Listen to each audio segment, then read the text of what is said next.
Shalom.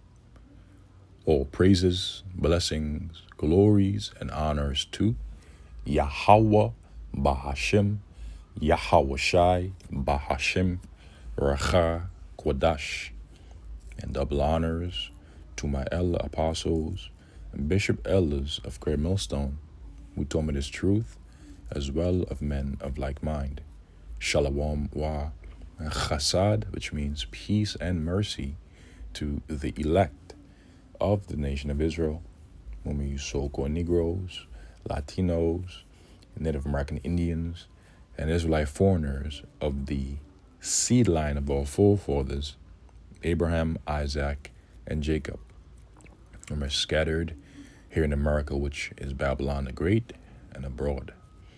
To you I say Shalom, beginning with the 144,000 prophets, and Yahweh Bahashim, Yahweh Shai willing.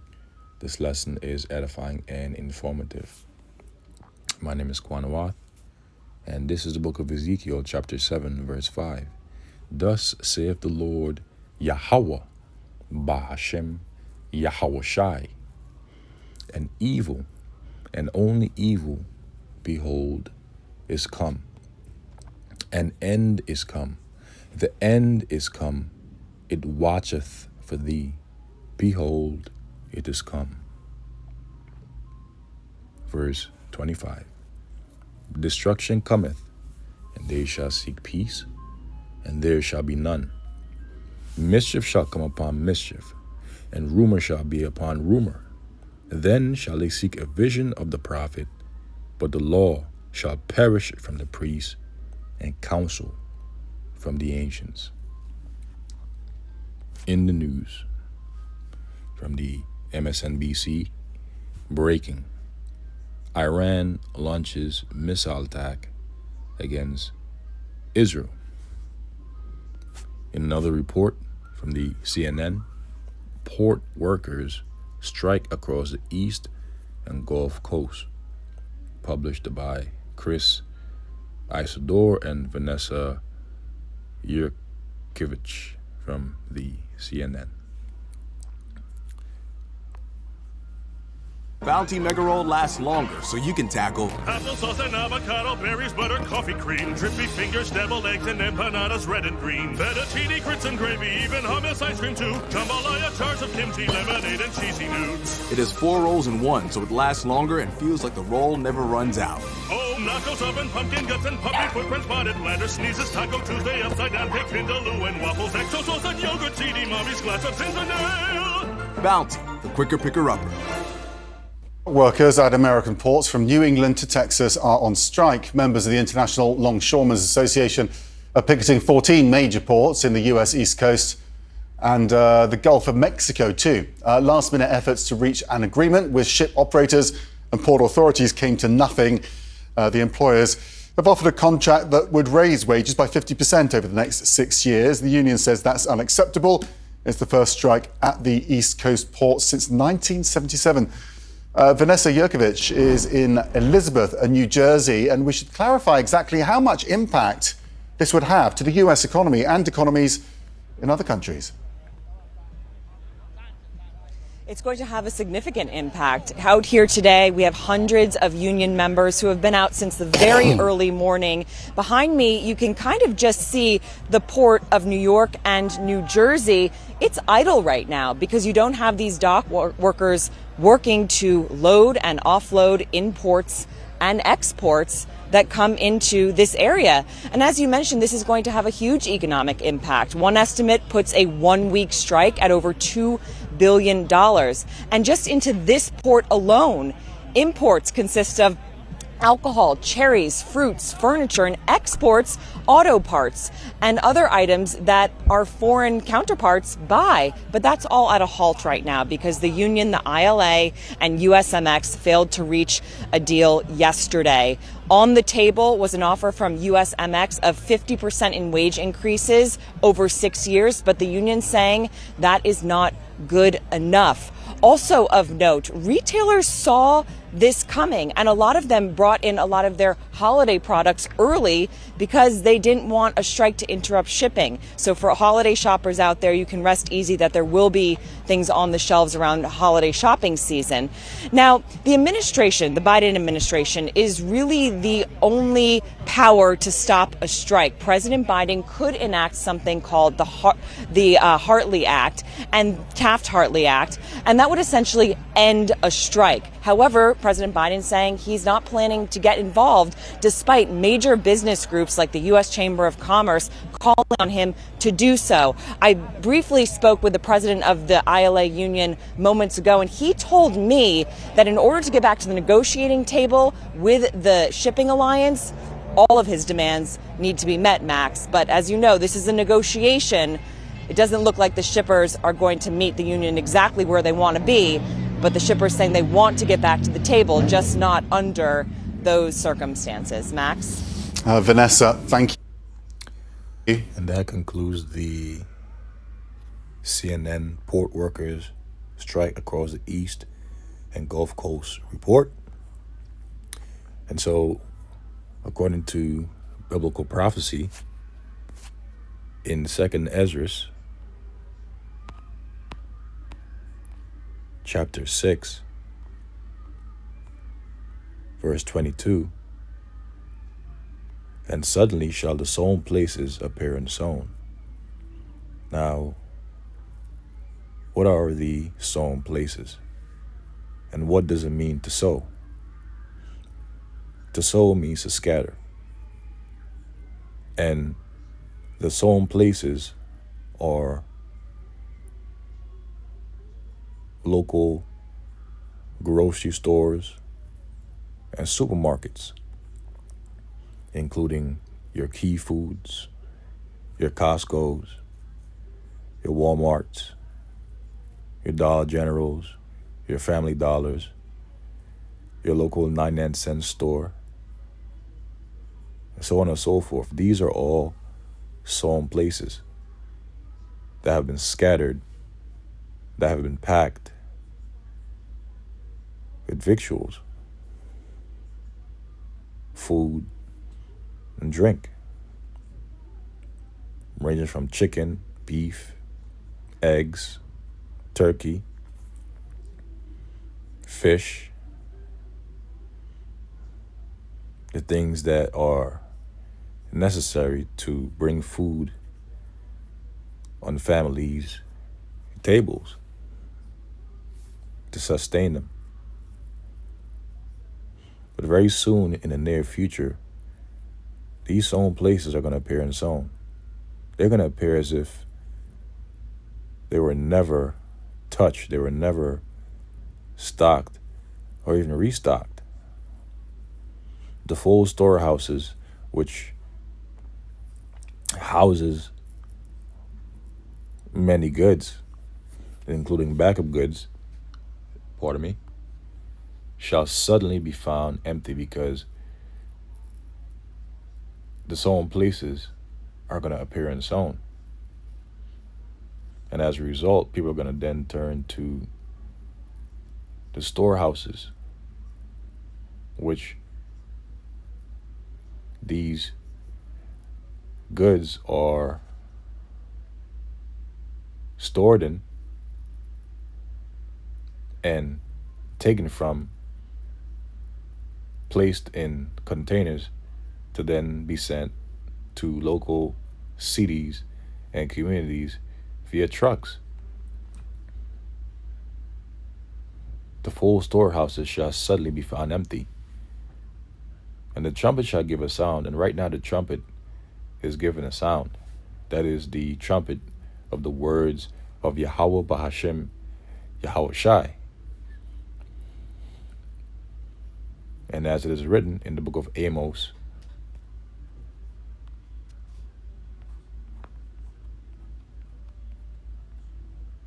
chapter 3, verse 6, shall a trumpet be blown in the city, and the people not be afraid? Because a trumpet was usually blown for different reasons, including to give the people of a city warning. And as a result, the people would be afraid. And shall not the people of the city be afraid? In fact, shouldn't they be afraid after hearing the sounds of the scriptures that is being likened unto a trumpet being blown? Unfortunately, they're not afraid, except for the elect of the nation of Israel, which are afraid and have taken heed and will take heed. But as for 2/3 of the nation of Israel, according to Amos chapter 9, verse 10, they say that the evils, the bad times to come, shall not overtake nor prevent them. So they're ignoring the trumpet that is being blown in the city. They're ignoring the trumpet that is being blown even on the internet, through YouTube. Shall there be evil in a city? Bad times. Eve means time and ill means bad in a city. And it is the people that comprises the city, thus making it a city. And the Lord Yahweh, Bahashem, Yahweh Shai, hath not done it.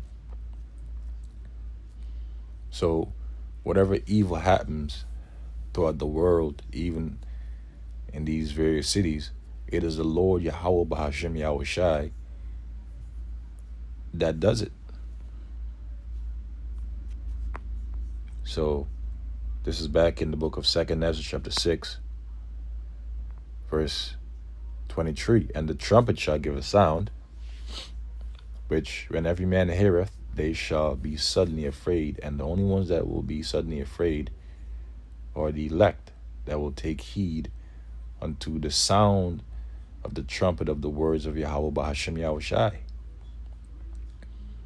But as for 2/3 of the nation of Israel, they'll ignore it.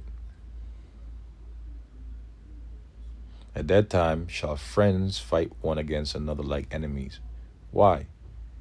Because according to the book of St. Matthew chapter 24, verse 12, because iniquity shall abound, the love of many shall wax cold. And iniquity is sin upon sin. Or the sin, 1 John chapter 3, verse 4 tells us that sin is a transgression of the laws of Yahweh Bahashem Yahweh Shai. And so because iniquity shall abound, because lawlessness in this society shall abound, whereby people do things that are contrary to the will, to the laws of Yahweh Bahashem Yahweh Shai, the love of many shall wax cold. At that time shall friends fight one against another like enemies, and the earth shall stand in fear with those that dwell therein. The springs of the fountain shall stand still, and in 3 hours they shall not run. There's going to be famine in this land.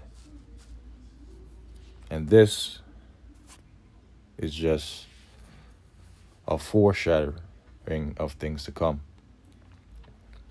Whether or not the Lord will allow and cause this to expand into something greater and far worse remains to be seen. But we do know that we are living in prophetic times, and that prophecy will be fulfilled, because famine is coming. It is coming. 2nd Ezra chapter 15, verse 18. For because of their pride, the city shall be troubled. The houses shall be destroyed, and men shall be afraid. A man shall have no pity upon his neighbor, but shall destroy their houses with the sword, a modern-day gun, an actual sword, and spoil, which means to take their goods, including their food and drink. Why? Because of the lack of bread, due to a scarcity, due to famine. And famine can be due to the lack of access to the goods, or simply due to a lack of the goods, and for great tribulation. So all these things are coming. Revelation chapter 6.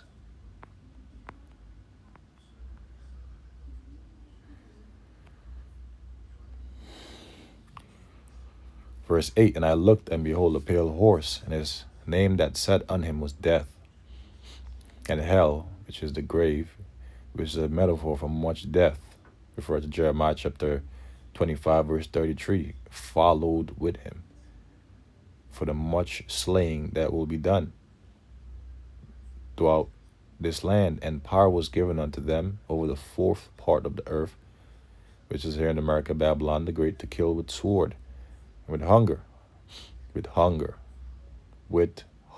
famine, with the lack of bread, and with death, and with the beasts of the earth. Jeremiah chapter 15. Ezekiel chapter 5, verse 16. When I shall send upon them the evil, the bad time, arrows of famine, which shall be for their destruction. For whose destruction? With the nation of Israel. It's going to be for their destruction. And which I will send to destroy you, and I will increase the famine upon you, and will break your staff of bread. So the Lord is going to increase the famine of bread upon the world, especially in America, Babylon the Great. And will break your staff of bread, all your programs, all your EBT, your SNAPs, your food stamp, your Section 8, your government subsidies. All your benefits are going to be broken and taken away. Because famine is coming. Evil is coming, and only evil. When the people are going to be promised peace and safety, that is when destruction which cometh will come suddenly upon them, and they won't be able to escape. In the final report, Iran launches missile attack against Israel. And this is another build-up towards the third world's woe. After all, as it is written, ye shall have wars and rumors of wars. See then that ye be not troubled, because the end is not yet. Because the RFID microchip, which is the mark of the beast, must first be mandated across the globe. Once that happens, that's when things will, heighten. At that time, it's only a matter of time until our Lord Yahushua returns. But leading up to that, we will see and hear of wars and rumors of wars, tit for tats, proxies, build-ups. But the end is not yet. Hey, Andrea, we are now just hearing reports of sirens across Israel at the moment, warning of a potential missile launch. It's unclear at this point what those sirens are referring to, where the missile has been fired from. As we await for more information from Israeli officials about potential missile launches, we are also hearing from police in Tel Aviv that there has been a suspected terror attack, a shooting in Tel Aviv, injuring a number. You can hear behind me now. We are now hearing sirens in Jerusalem as well. I don't know if you can hear that, Andrea. But back to what unfolded just a short while ago in Tel Aviv, there was a shooting incident. We're hearing from this police spokesperson that there were multiple casualties. Now, this person said, and this is what everyone was saying about Israel, they're escalating and about to reel Americans into their war. Now, let's get a precept for that.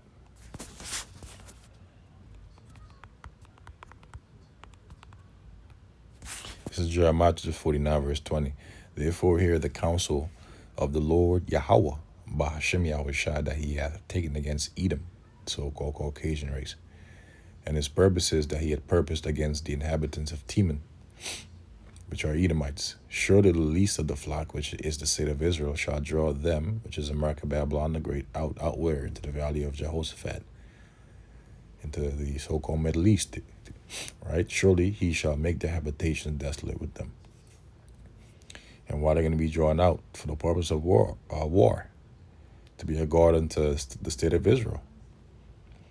Jeremiah chapter 50, verse 45. Therefore hear ye the counsel of the Lord Yahweh, Ba'ashem Yahushua, that he hath taken against Babylon, which is synonymous with Edom. And his purpose is that he purposed against the land of the Chaldeans. Surely the least of the flock shall draw them out.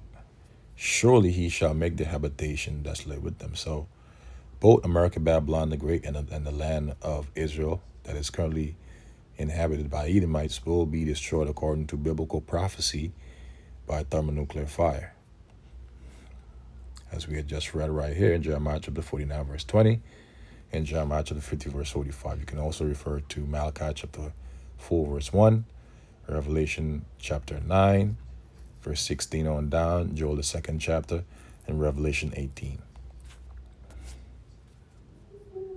And they suspect that the motive is terror. With respect to that incident, we're also hearing from emergency officials in Jaffa, which is to the south of Tel Aviv. It seems to be the same attack that they are referring to, that the shooting unfolded at 7:01 p.m., that medics and paramedics were in the process of providing medical treatment on the spot. And Aaron, since every minute people. counts again, here, I'm just saying that we now know that we have confirmed. Yes. NBC News has confirmed that missiles have been launched by Iran toward Tel Aviv, toward Israel.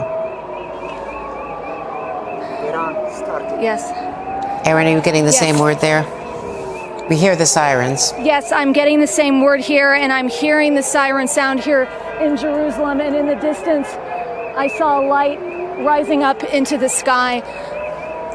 Aaron, do you have to get into a shelter? Anything else from this vantage point Do where you I have- am right now, Andrea? Aaron, do you have to get down Yes, into we a shelter? probably should get into a yes, shelter, you should. Andrea. Yes. Okay, I'm going to go Yes, to I Matt believe we Bradley should. in Beirut while you get into a shelter. Please get off that roof right now.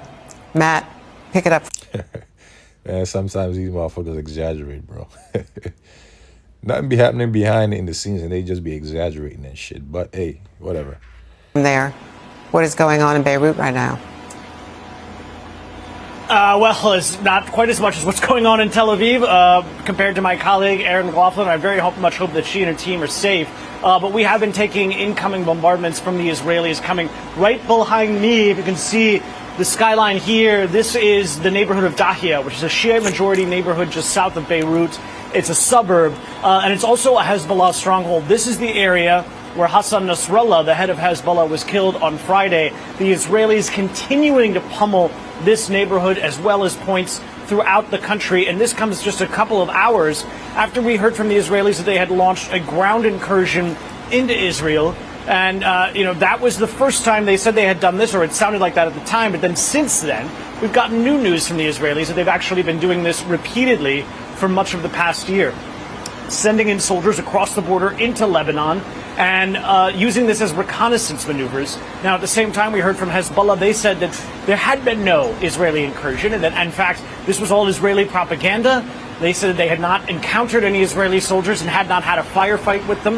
And I can actually sort of hear some concussions now. It sounds like there's continuing bombing behind me here in Beirut. We are probably not going to be seeing those Iranian missiles that you were just speaking about flying over here in Lebanon. But there is another interesting element to this, which is other Arab countries, other Middle Eastern countries, other than Iran and Israel, for whom these ballistic missiles are going to be flying over. It didn't sound as though from Courtney Kubi and my other colleagues in Washington's reporting just in the past couple of hours that the U.S. has shored up the same kind of alliance that it did back in April, including the Jordanians, the Jordanians helped the Israelis and the United States shooting down those ballistic missiles that were flying over them. So now we don't know exactly whether or not these missiles are going to be swatted out of the sky so easily. Last time it was mostly drones, and now The point has been made. We're going to continue to see tension between the small hats and the Iranians, the Persians. And things will continue to escalate. We will be continuously hearing of more wars or rumors of war. So with that, I say shalom to the elect. I'll catch y'all, Lord's willing, in the next lesson. Shalom.